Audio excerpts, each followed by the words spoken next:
കോൺഗ്രസ് നേതാവും മുൻ എംഎൽഎയുമായ ആർ.വി. ദേവരാജ് അന്തരിച്ചു. 67 വയസ്സായിരുന്നു പ്രായം. ബുധനാഴ്ച പിറന്നാൾ ആഘോഷിക്കുന്നതിനു മുന്നോടിയായി ചാമുണ്ടേശ്വരി ക്ഷേത്രത്തിൽ ദർശനം നടത്താൻ തിങ്കളാഴ്ച മൈസൂരുവിലെത്തിയ ദേവരാജിന് രാത്രി നെഞ്ചുവേദന ഉണ്ടാകുകയായിരുന്നു. അപ്പോളോ ആശുപത്രിയിലും പിന്നീട് Jayadeva institute of cardiovascular science and research യൂണിറ്റിലും പ്രവേശിപ്പിച്ചെങ്കിലും ജീവൻ രക്ഷിക്കാനായില്ല.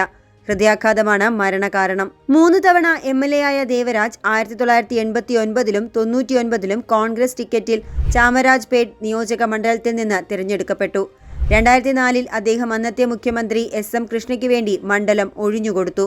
2013-ൽ ചിക്പേട്ട് നിയോജക മണ്ഡലത്തിൽ നിന്നും ജയിച്ച് നിയമസഭയിലേക്ക് തിരികെ എത്തി. 2000 മുതൽ 2007 വരെ KSRTC ചെയർമാനും 2016-ൽ ഒന്നാം സിദ്ധരാമയ്യ സർക്കാരിന്റെ കാലത്ത് ചേരി വികസന ബോർഡിന്റെ ചെയർമാനുമായിരുന്നു.